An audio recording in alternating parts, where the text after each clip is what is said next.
Selamat pagi, perkenalkan nama saya Rifka Ermita Mamoga. Saya dari kelas 10 IPA 2. Di sini saya akan menjelaskan tentang poster Timaline teori atom.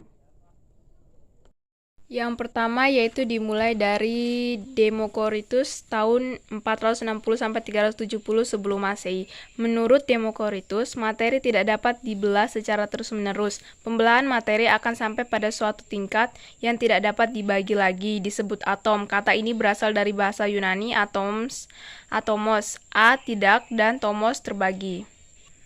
Yang kedua yaitu teori Dalton 1776-1844. Teori Dalton dikemukakan berdasarkan pengukuran kuantitatif dari reaksi kimia. Teorinya dinyatakan dalam 4 postulat. Yang A. Materi tersusun atas partikel kecil yang tidak dapat dibagi lagi. B. Atom identik dalam segala hal. C. Dalam reaksi kimia terjadi penggabungan dan pemisahan atom lalu ditata ulang membentuk komposisi tertentu.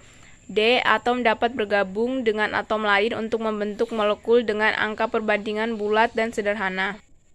Yang ketiga yaitu teori Thomson pada abad ke-20. Pada awal abad ke-20, J.J. Thomson menggambarkan atom seperti roti. Bola itu padat dan bermuatan positif.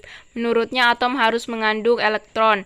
Karena atom bersifat netral, maka dalam atom harus mengandung muatan positif dan negatif dalam jumlah yang sama.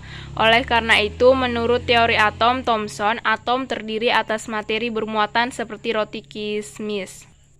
Yang keempat yaitu teori Rutherford 1909. Pada 1909, Rutherford dan 2 orang muridnya melakukan serangkaian eksperimen. Berdasarkan eksperimen ini disimpulkan bahwa partikel menabrak sesuatu dalam atom. Menurutnya massa atom bermuatan positif dan terkonsentrasi pada bagian pusat atom. Bagian itu disebut inti atom. Materinya dapat kita simpulkan sebagai sebagian besar atom terdiri atas ruang hampa. Yang B, partikelnya mengalami pembelokan adalah partikel alfa yang mendekati inti atom. Hal ini disebabkan karena keduanya bermuatan positif. Partikel yang dipantulkan adalah partikel alfa yang menabrak inti atom. Yang kelima yaitu teori Bohr 1913. Pada tahun 1913, Niels Bohr menjelaskan model atom melalui konsep elektron yang mengandung proton dan neutron. Secara ringkas, Bohr mengemukakan elektron mengelilingi inti atom pada orbit tertentu. Selama berada dalam lintasannya, energi elektron tutup.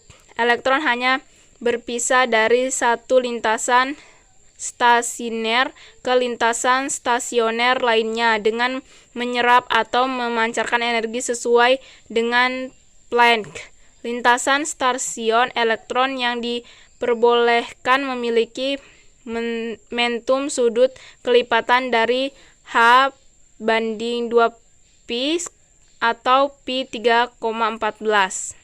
Dan yang terakhir yaitu mekanik kuantum 1926. Pada tahun 1926, Erwin Schrodings mengemukakan model atom mekanik kuantum berdasarkan prinsip ketidakpastian Heisenberg dari hipotesis dari Louis de Broglie.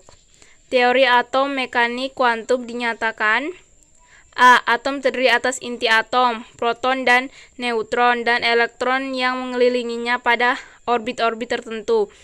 Orbital adalah suatu ruang di sekitar inti atom yang merupakan tempat kebolehan jadinya elektron ditemukan. C. Kedudukan elektron di sekitar inti ditentukan dengan bilangan kuantum.